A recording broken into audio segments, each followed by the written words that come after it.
Hello friends, मैं हूं सन्मय प्रकाश और आप देख रहे हैं यूट्यूब चैनल सरकारी जॉब न्यूज़। तो कई महत्वपूर्ण टॉपिक्स हैं आज के इस करंट अफेयर्स वीडियो में। जेएनजी कौन है जिन्होंने नेपाल को हिला कर रख दिया? सोशल मीडिया बैन हुआ था, वो बैन हटाना पड़ गया। वहाँ पर नेपाल के जो प्राइम मिनिस्टर थे उन्होंने इस्तीफ़ा दे दिया है। अमेरिका ने अपना जो डिफेंस डिपार्टमेंट था उसका नाम बदल दिया है। DRC कांगो में नया प्रकोप आया है इबोला का, तो क्या है आखिर? यूनाइटेड किंगडम में वहाँ की सत्ता में परिवर्तन हुआ है, तो उप प्रधानमंत्री नए बने हैं, वो कौन हैं? 28वीं एशियाई टेबल टेनिस चैंपियनशिप भारत के किस शहर में होगी? और US ओपन का टोटल जो खिताब है वो सारे कुछ बताएंगे आपको। शुरू करते हैं दोस्तों, और सबसे पहले इंपॉर्टेंट क्वेश्चन लेते हैं। नेपाल में किस जनरेशन के युवाओं ने 26 सोशल मीडिया ऐप्स पर प्रतिबंध के विरोध में देशव्यापी प्रदर्शन किया और फिर सरकार को झुकना पड़ा? आंसर होगा जेएनजी। ठीक है, क्या है? जेएनजी कहते हैं इनको, इनके बारे में बताते हैं। तो ये न्यूज़ देख रहे हैं आप, 19 मारे गए जेएनजी के युवा लोग नेपाल में सोशल मीडिया बैन के विरोध में, और फिर आखिरकार देर रात तक 24 घंटे के अंदर में ही वहाँ की सरकार को जो बैन है वो हटाना पड़ गया। ठीक है, तो नेपाल ने क्या किया था ना, 26 सोशल मीडिया प्लेटफॉर्म पर प्रतिबंध लगा दिया था, और उसके बाद सुबह ही सुबह 8 सितंबर को बिल्कुल हंगामा मच गया। जेएनजी युवाओं ने बिल्कुल आंदोलन कर दिया। आंदोलन का मुद्दा जो था ना, भ्रष्टाचार भी था। देशव्यापी आंदोलन हुए थे, तो वहाँ कंट्रोल करना बड़ा मुश्किल हो गया था।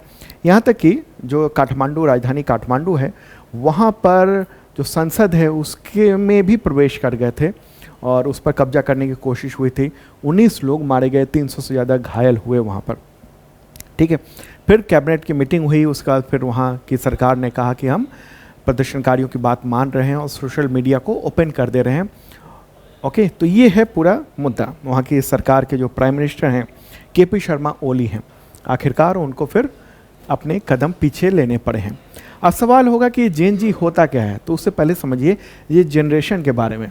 ओके, अलग अलग जनरेशन कहा जाता है, और ये जो नई टेक्नोलॉजी आई है उसको लेकर इसको डिवाइड किया हुआ है। जैसे एक है जेन वाई। ठीक है, तो ये इंटरनेट और मोबाइल को अपनाने वाली पहली पीढ़ी है जेन वाई, और ये इसका जन्म जो है ना 1981 से लेकर 1996 के बीच में हुआ है। इसको जेन वाई कहते हैं।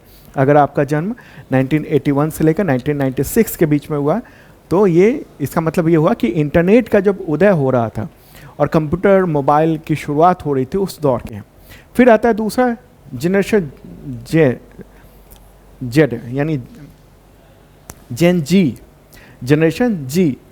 वो पूरी तरह से स्मार्टफोन और सोशल मीडिया से जुड़ी हुई पीढ़ी है। और ये पीढ़ी किस ईयर की है? तो आमतौर पे 1997 यानी 1997 से लेकर 2012 यानी 2012 उसके बीच में। कुछ लोग इसको 1995 से लेकर 2010 भी बोलते हैं। उसके बीच में जो जन्म हुआ है जिनका ना, कब से? 1997 से लेकर 2012, या फिर कुछ लोग ये भी कहते हैं कि 1995 से लेकर 2010 के बीच में। तो ये जो जन्म है उनको जनरेशन जी कहा जाता है, जेन जी कहा जाता है। और ये ऐसी पीढ़ी है जो पूरी तरह से इंटरनेट, स्मार्टफोन और सोशल मीडिया के दौर में बड़ी हुई है, पढ़ी है। ओके, और इनको डिजिटल रूप से मूल निवासी, डिजिटल नेटिव के रूप में भी इसको कहा जाता है। और यही इस वक्त जेएनजी जो है ना, जिसने पूरा बवाल मचाया है, जो कि पूरी तरीके से स्मार्टफोन, मोबाइल, इन सब पे। इसके बाद की जो पीढ़ी है ना, वो जेन अल्फ़ा कहलाएगी, जिसका जन्म 2013 से लेकर 2025 के बीच में हुआ है। और वो AI यानी artificial intelligence, robotics, augmented reality, virtual reality, metaverse, इन सब के साथ बड़े हो रहे हैं। ओके, तो वो AI tools, smart device, ChatGPT, ये सब जो टेक की चीज़ें हैं, ये सबसे के साथ यूज़ हो रहे हैं, आगे बढ़ रहे हैं। तो आगे आने वाली जो पीढ़ी है वो है जेन अल्फ़ा, और इस वक्त जो युवा लोग हैं ना, वो ज़्यादातर वो जेन जी वाले हैं। ठीक है, तो ये जेन जी ने वहाँ पर हंगामा कर दिया, क्योंकि जेन जी जो है ना, वो सोशल मीडिया का बिल्कुल लती है, ज़बरदस्त ढंग से। उसको टॉयलेट भी जाना होता है तो मोबाइल लेकर ही जाता है वो।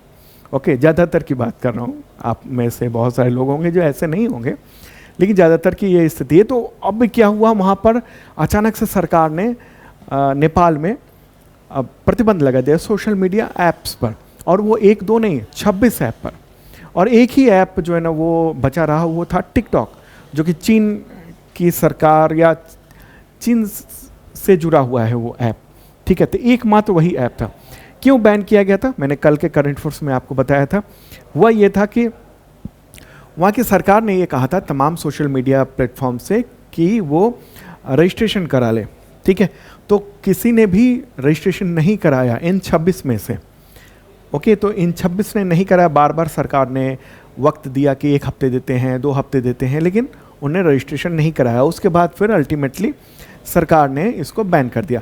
इन युवाओं का कहना था कि चूंकि हम बहुत सारे मुद्दे उठा रहे हैं सोशल मीडिया पर, जो भ्रष्टाचार है, महंगाई है, सत्ता में जो गड़बड़ियाँ चल रही हैं, तो उसको जब हम उठा रहे थे सोशल मीडिया पर, तो इस वजह से सोशल मीडिया को बैन कर दिया गया है पूरी तरीके से।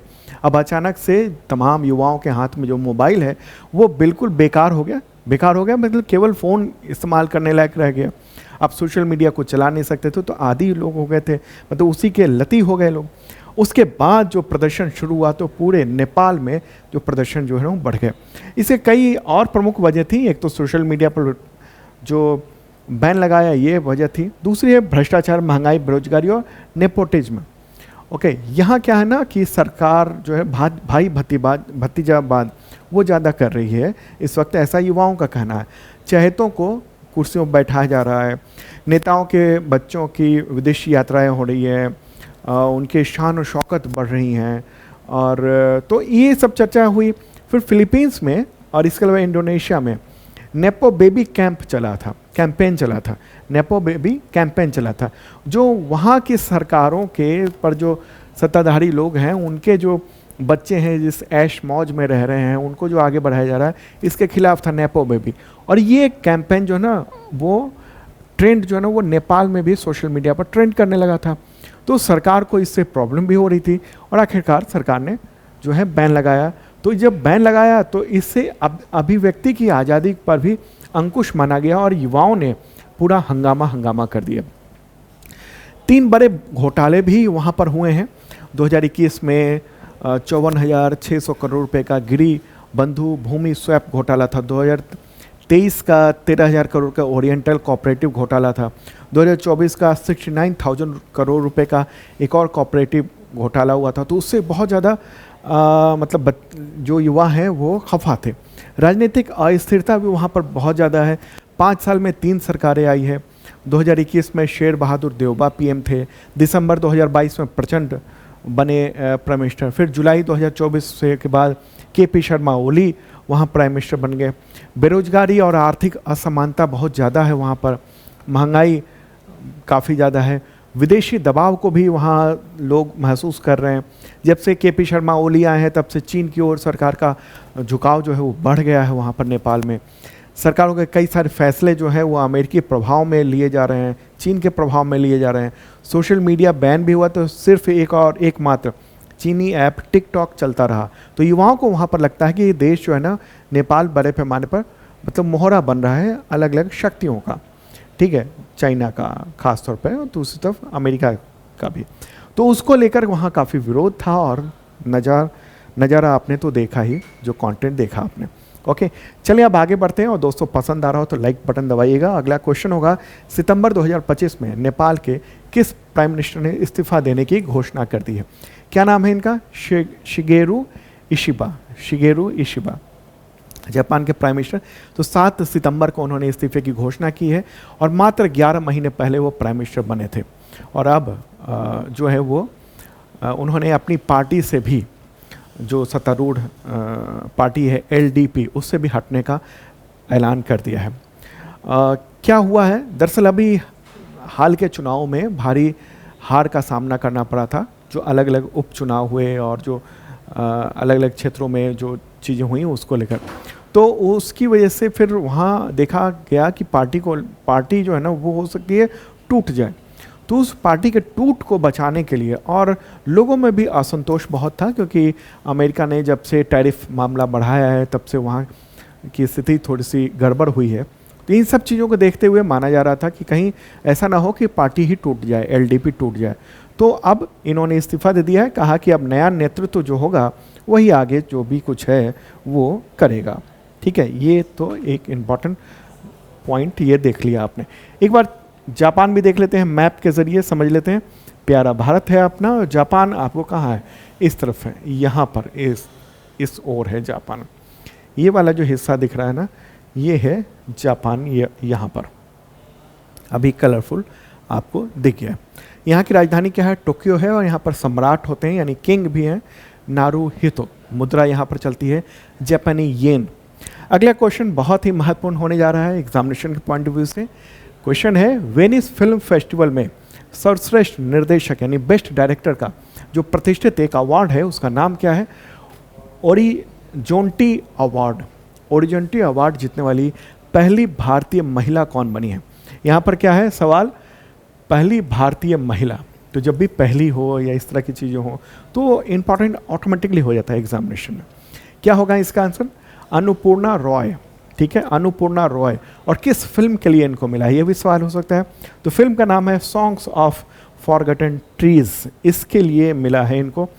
और ये देख रहे हैं आप द हिंदू में ये न्यूज़। ठीक है, तो इस फिल्म के लिए उनको मिला है। और फिल्म निर्माता जो अनुराग कश्यप हैं वो इसके प्रस्तुतकर्ता के रूप में इसमें शामिल हुए थे, प्रस्तुतकर्ता के रूप में। तो डायरेक्टर वगैरह सब कुछ अन्नपूर्णा रॉय हैं जिनको ये अवार्ड मिला है। ठीक है, और इस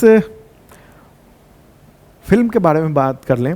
ये जो फिल्म है ना वो दो प्रवासी महिलाओं के बीच विकसित हो रहे अंतर संबंधों पर आधारित है, सॉन्ग्स ऑफ फॉरगटन ट्रीज। ये तो इसको प्रदर्शित किया गया था वेनिस फिल्म फेस्टिवल में वहाँ पर, और फिर वहाँ पर ये अवार्ड जो है ना वो महत्वपूर्ण दिया गया है। चलिए आगे बढ़ते हैं और अगला क्वेश्चन लेते हैं। उससे पहले बताऊं कि शार्प लर्निंग ऐप जो है हम लोगों का सरकारी जॉब न्यूज़ यूट्यूब चैनल का, सरकारी जॉब न्यूज़ यूट्यूब चैनल का शार्प लर्निंग ऐप है, तो उस पर अभी ऑफर भी चल रहा है। तो करंट फोर्स की अगर तैयारी करना चाहते हैं तो वहाँ पर ले सकते हैं ISPCS मेंबरशिप, जो कि और वो करंट फोर्स की शानदार तैयारी हो जाती है UPSC और स्टेट PCS को लेकर। ओके, और दूसरा है बेसिक मेंबरशिप जो कि SSC, टीचर, रेलवे, इन सब के लेवल का है। तो इसमें आपको पिछले 2 सालों के कंटेंट भी मिल जाते हैं, करंट फोर्स के अगले 1 साल तक अपडेट भी मिलता जाएगा। ओके, तो तमाम एग्जामिनेशन में बहुत काम आने वाला है। उसमें वीडियो मिलता है, टेस्ट मिलता है, और टेस्ट इसके अलावा संबंधित एग्जामिनेशन के टेस्ट सीरीज होते हैं, और फिर PDF हम लोग देते हैं, वीडियो देते हैं, सब कुछ। ओके, तो ये देखिएगा आप, शार्प लर्निंग ऐप पर छूट चल रही है, जल्दी ख़त्म होने वाला है। अगला क्वेश्चन यहाँ पर होगा, किस पश्चिमी देश ने फिर से अपने रक्षा विभाग या कहें मंत्रालय उसका नाम बदलकर युद्ध विभाग यानी डिपार्टमेंट ऑफ वॉर कर दिया है, वो या वॉर डिपार्टमेंट कर दिया है? आंसर का USA, अमेरिका ने ये काम किया है। अमेरिकी राष्ट्रपति डोनाल्ड ट्रंप ने ये 6 सितंबर को फैसला किया और फिर बदल दिया, डिपार्टमेंट ऑफ डिफेंस से बदल कर नाम डिपार्टमेंट ऑफ वॉर कर दिया है। वहाँ जो मिनिस्ट्री है ना, मंत्रालय है, उसको डिपार्टमेंट कहा जाता है। तो ओके, तो इसी के साथ वहाँ बदल गया है। और पेंटागन जो उसका मुख्यालय है, सैन्य मुख्यालय कहिए, उसका जो नाम है ना, या उसका जो वेबसाइट है कहिए, defense.gov था नाम, GOV, अब उसका नाम war.gov कर दिया गया है। ठीक है, और वहाँ के जो डिफेंस मिनिस्टर हैं या हैं वहाँ के जो डिफेंस सेक्रेटरी हैं, सेक्रेटरी ही वहाँ के मिनिस्टर के तौर पर माने जाते हैं। तो वो ये हैं, इनका नाम क्या है? इनका नाम है पीट हेगसेथ। ठीक है, पीट हेगसेथ। तो उनके दफ्तर और पद नाम दोनों को बदल दिया गया है। अब ये सेक्रेटरी ऑफ वॉर के तौर पर ये जाने जाएंगे। ठीक है, तो एक इम्पॉर्टेंट बात ये रही। अब ये ट्रंप ने कहा क्या है, आखिर क्यों बदला है? इसका कहना है कि ये युद्ध विभाग जो है ना, डिपार्टमेंट ऑफ वॉर, ये बेहतर नाम है। कहा कि रक्षा विभाग जो यानी डिफेंस डिपार्टमेंट या डिपार्टमेंट ऑफ डिफेंस जो है ना, बहुत डिफेंसिव नाम है, और हम डिफेंसिव रहना चाहते हैं, लेकिन अगर ज़रूरत पड़े तो हम आक्रामक भी हो सकते हैं। तो जब हम युद्ध विभाग के अधीन थे तब हमारी जीत अविश्वसनीय इतिहास रहा है। मतलब इनका कहना है कि पहले नाम जो था ना वो डिपार्टमेंट ऑफ वॉर हुआ करता था, बाद में फिर डिपार्टमेंट ऑफ डिफेंस कर दिया गया था। तो जब वॉर नाम था तब हमने first world war, second world war, इन सब में प्रमुख भूमिका निभाई। ठीक है, तो इन्होंने अब नाम बदलने का ये फैसला कर लिया है। ठीक है, और बदल भी दिया है। अगर हम देखें कि मैप के ज़रिए चलते हैं, प्यारा भारत है अपना, और ये रहा America, United states of America. तो यहाँ जो है ना डिपार्टमेंट ऑफ वॉर की स्थापना, अगर हम इतिहास कहेंगे तो वो हुई थी 1789 में। कब? 1789 में। और सेकेंड वर्ल्ड वॉर के समाप्ति के 2 साल के बाद फिर 1947 में उस वक्त के राष्ट्रपति ने हैरी ट्रूमैन, उन्होंने मतलब एक कानून के जरिए इसका नाम बदला था। शुरू में नाम इसका जो डिपार्टमेंट ऑफ वॉर है उसका नाम रखा गया था नेशनल मिलिट्री इस्टेब्लिशमेंट। ठीक है, तो उसको शॉर्ट में NME कहा जाता था। तो उसको एनिमी पढ़ लिया जाता था, यानी शत्रु पढ़ लिया जाता था। तो फिर वहाँ की संसद ने यानी कांग्रेस ने इसको 1949 में नाम बदल दिया और फिर डिपार्टमेंट ऑफ डिफेंस कर दिया था। ठीक है, लेकिन अब डिपार्टमेंट ऑफ वॉर कर दिया गया यहाँ पर। तो यहाँ इस चीज़ को समझिएगा कि अमेरिका जो है ना वो उसने डिपार्टमेंट ऑफ वॉर से बदला था नाम और डिपार्टमेंट ऑफ डिफेंस किया था। वो लगातार युद्ध लड़ता रहा है अमेरिका, लेकिन अपरोक्ष रूप से लड़ता रहा है। ठीक है, कभी भी उसने दिखाया नहीं कि हम लड़ने जा रहे हैं। हर राष्ट्रपति ने लड़ाई लड़ी है, बड़े पैमाने पर लड़ाई लड़ी है ज़्यादातर राष्ट्रपतियों ने उसके, अमेरिका के। लेकिन ये शांति की बात करते करते अब वो वॉर की बात करने लगे हैं। डिपार्टमेंट ऑफ वॉर नाम रख दिया है उन्होंने। ठीक है, तो ये बदलाव हो रहे हैं। चलें अब आगे बढ़ते हैं और अगला क्वेश्चन होगा यहाँ पर। वर्ष 2025 में DRC कांगो में इबोला का नया प्रकोप सामने आया। तो यह क्या है? DRC कांगो में क्या है ये?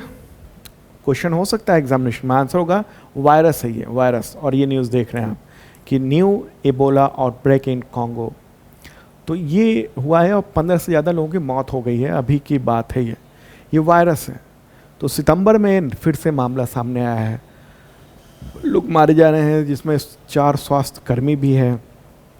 इबोला बहुत ही खतरनाक वायरस है जो बहुत तेज़ी से इन्फेक्शन होता है इसका, और अफ्रीका में समय समय पर ये फैलता रहा है। अभी तक इसका पूर्ण इलाज उपलब्ध नहीं है, लेकिन कुछ टीके बने हैं, लेकिन वो भी बहुत ज़्यादा असरकारक ऐसा कुछ देखने को मिल नहीं रहा है। ठीक है, इबोला जो है वो गंभीर घातक इबोला वायरस से होता है और ये फिलो वायरस परिवार से संबंधित है। इस वायरस की पहचान हुई थी पहली बार 1976 में, और इसका नाम जो है ना इबोला रिवर, जो कांगो में है ना। एक बार मैप के जरिए चलते हैं, कांगो ले चलते हैं आपको मैप के जरिए। ओके, तो ये प्यारा भारत है और ये अफ्रीका है विशालकाय, और बीचों बीच ये DRC है Congo, democratic Republic of Congo. तो वहीं पर एक इबोला रिवर है, रिवर, तो उसी के नाम पर इबोला वायरस का नाम रख दिया गया था। और कई बार वहाँ पर ये इन्फेक्शन के मामले सामने आ चुके हैं।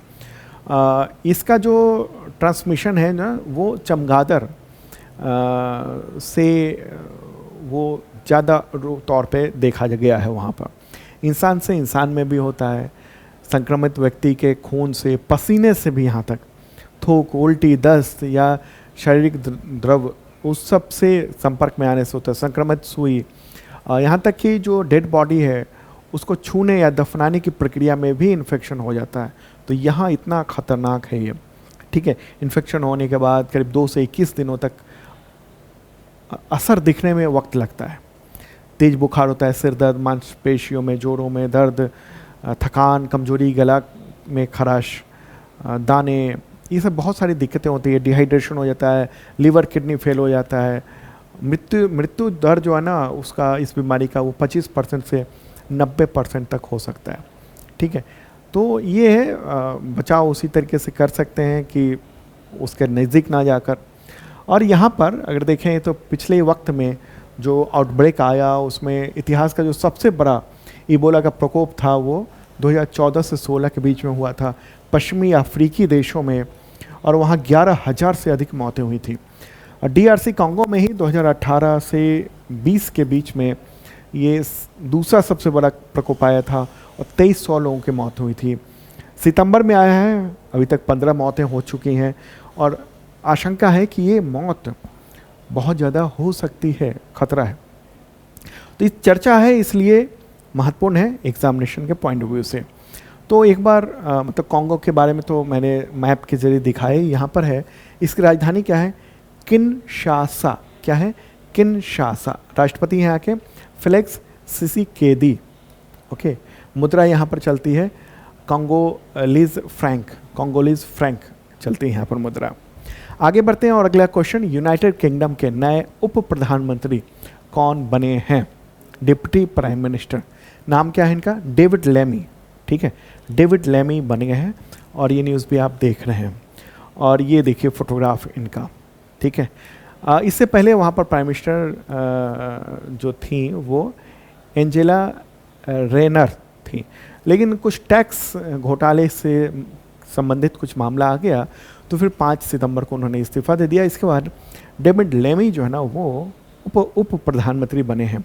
अफ्रीकी मूल के हैं और वो आप देख रहे हैं गोरों का देश में वक्त बदला है, तो आज जो ब्लैक हैं वो वहाँ के सत्ता के टॉप पोजीशन पे वो पहुँच रहे हैं ये सब। ठीक है, वहाँ पर कैबिनेट में भी बदलाव किया गया है। पहले गृह सचिव थी येवेट ऊपर, वो अब फॉरेन सेक्रेटरी बन गई हैं, यानी विदेश मंत्री बन गई हैं वहाँ पर। शबाना महमूद को होम सेक्रेटरी बनाया गया है, यानी होम मिनिस्टर बनाया गया वहाँ पर। ठीक है, एक बार यूनाइटेड किंगडम को भी देख लेते हैं मैप के ज़रिए। प्यारा भारत है अपना, और अब चलते हैं कहाँ? यूरोप की ओर। यूरोप, ये पूरा इलाका यूरोप है और उसी में रेड कलर में जो आप देख रहे हैं वो है यूनाइटेड किंगडम। राजधानी है लंदन। यहाँ के सम्राट कौन है? चार्ल्स तृतीय। चार्ल्स तृतीय। और प्राइम मिनिस्टर कौन है? कीर स्टारमर। मुद्रा यहाँ पर चलती है पाउंड स्टर्लिंग। ठीक है, तो ये है। अच्छा, यूनाइटेड किंगडम जो है ना वो एक ऐसा देश है दुनिया में एकमात्र जिसमें कई सारे नेशंस हैं। ठीक है, आपको पता होगा एक नेशन कौन है? ये इंग्लैंड है यहाँ पर। ठीक है, दूसरा है वेल्स, इस जगह पर ये वाला हिस्सा है। ओके, तीसरा है स्कॉटलैंड, इधर वाला हिस्सा है, और एक और है नॉर्दर्न आयरलैंड। ये सारे नेशंस हैं। ठीक है, ये सारे नेशंस मिलकर एक कंट्री का निर्माण करते हैं और उसका नाम है यूनाइटेड किंगडम। ठीक है, और यूनाइटेड किंगडम में 2 हिस्से देखते हैं हम लोग, एक ब्रिटेन भी देखते हैं का मतलब कई सारे नाम आपको देखने को मिलते हैं। कभी अखबार में ब्रिटेन के प्राइम मिनिस्टर लिखा रहेगा, कभी अखबार में यूनाइटेड किंगडम का प्राइम मिनिस्टर लिखा रहेगा। तो ये इसको समझिए आप। ठीक है, ब्रिटेन जो है ना वो अगर हम कहेंगे तो ब्रिटेन का मतलब होता है कि ये इंग्लैंड यहाँ का, ठीक है, ये स्कॉटलैंड और ये वेल्स, ये 3 नेशन मिलाकर ये तो हो गया ब्रिटेन। और अगर यूनाइटेड किंगडम कहेंगे ना तो ये तीनों ब्रिटेन और साथ में ये नॉर्दर्न आयरलैंड, ये मिला देंगे तो ये हो जाता है यूनाइटेड किंगडम। ये मल्टीनेशनल कंट्री है। ठीक है, क्या कहेंगे हम? मल्टीनेशनल कंट्री है यूनाइटेड किंगडम। तो समझ गए आप, कन्फ्यूजन खत्म हो गया होगा। और एक और ख़ास बात कि स्कॉटलैंड, ठीक है, इसके अलावा वेल्स और इधर नॉर्दर्न आयरलैंड, यहाँ पर अपनी स्थानीय सरकारें भी हैं, यहाँ संसद भी है, अपनी अपनी इन सब की असेंबली भी है। जबकि इंग्लैंड की अलग कोई संसद नहीं है, बल्कि पूरे यूनाइटेड किंगडम की जो संसद है वो लंदन में है। ओके, सीधा यहीं से शासन पूरे पर होता है। ओके, अगला क्वेश्चन लेते हैं। 28वीं एशियाई टेबल टेनिस टीम चैंपियनशिप की मेजबानी किस भारतीय शहर को मिली है? आंसर होगा भुवनेश्वर, उड़ीसा में। ठीक है, तो 11 से 15 अक्टूबर तक ये आयोजन होना है। ओके, और ये जो है वो अंतर्राष्ट्रीय टेबल टेनिस महासंघ यानी ITTF और एशियाई टेबल टेनिस संघ यानी ATTU, तो उसके द्वारा ये आयोजित किया जा रहा है। ठीक है, अगला क्वेश्चन, US ओपन 2025 के पुरुष युगल यानी मेंस डबल्स का खिताब किन खिलाड़ियों ने जीता है? तो देखिए ये नाम, मार्सेल नेग्रोलर्स और हिरासियो जेबालोस। ठीक है, तो एक स्पेन के हैं और दूसरे हैं अर्जेंटीना के, और ये फोटोग्राफ भी आप देख रहे हैं। तो इन्होंने जीत हासिल की है। इन्होंने किनको हराया है इन दोनों ने, तो जो सेलिबरी और इसका नील स्कोप्स्की, ये ब्रिटेन के हैं, इन दोनों को हराया है। अगला क्वेश्चन लेते हैं, यूएस ओपन 2025 के महिला युगल यानी विमेंस डबल्स, तो वो खिताब जो है ना किन खिलाड़ियों ने जीत लिया है? आंसर क्या होगा? गैब्रिएला डाब्रोस्की इटली की हैं, और एरिन रूटलिक ये भी इटली की। तीन दोनों ने ये खिताब जो है ना वो जीत लिया है। ठीक है, ये विमेंस डबल्स की बात कर रहा हूँ। अगला क्वेश्चन लेते हैं, यूएस ओपन 2025 के मिश्रित युगल यानी मिक्स डबल्स का खिताब किन खिलाड़ियों ने जीता है? आंसर होगा सारा ईरानी और एंड्रिया ववासोरी, ये इटली के दोनों हैं। ठीक है, तो ये जो है ना वो खिताब जीत लिया है। तो ये जो तमाम ग्रैंड स्लैम हैं उन सब से सवाल अक्सर पूछे जाते हैं कई सारे एग्जामिनेशन में, ज़्यादातर एग्जामिनेशन में। एक बार मैं आपको रिवाइज़ करवा देता हूँ, तमाम चारों के रिजल्ट आ चुके हैं। 4 ग्रैंड स्लैम होते हैं, आपको पता ही है। तो ऑस्ट्रेलियन ओपन 2025 उसका जो पुरुष एकल जीता किसने? जनिक सिनर ने, इटली के। महिला एकल जीता है मेडिसन कीज ने, अमेरिका की हैं। पुरुष डबल्स जीता है हैरी हेलीवेयर, फिनलैंड की, और हेनरी पैटर्न, ये ब्रिटेन के। ठीक है, महिला डबल्स का कैटरीन सिनी एकोवा, चेक गणराज्य, और टेलर टाउनसेंड, अमेरिका की। मिक्स डबल्स विजेता ओलिविया गैडेकी, ऑस्ट्रेलिया की, और जॉन पियर्स, ऑस्ट्रेलिया के हैं। फ्रेंच ओपन की बात करेंगे तो विजेता है पुरुष एकल के कार्लोस अल्कराज, स्पेन के। महिला एकल की बात करेंगे कोको गॉफ, अमेरिका की हैं। पुरुष डबल्स मार्सेल ग्रोनोलर्स, ये स्पेन के, और हेरासियो जेबाल्सो, ये हैं अर्जेंटीना के। ओके, महिला डबल्स की बात करेंगे सारा ईरानी, इटली, और जैस्मिन पाउलिन, इटली। ठीक है, मिक्स डबल्स सारा ईरानी, इटली, और आंद्रे वावासोरी, इटली के। विंबलडन की बात करेंगे तो आप देख रहे हैं विंबलडन में विजेता है जनिक सिनर, इटली के, पुरुष एकल का। महिला एकल की विजेता है ईगा स्वातेक, पोलैंड की हैं। पुरुष डबल्स के विजेता है जूलियन कैश, ब्रिटेन के, और लॉयड ग्लासपुल, ब्रिटेन के। महिला डबल्स की बात करेंगे वेरोनिका कुडरमेतोवा, ये रूस, और एलेसे मार्टेस, बेल्जियम।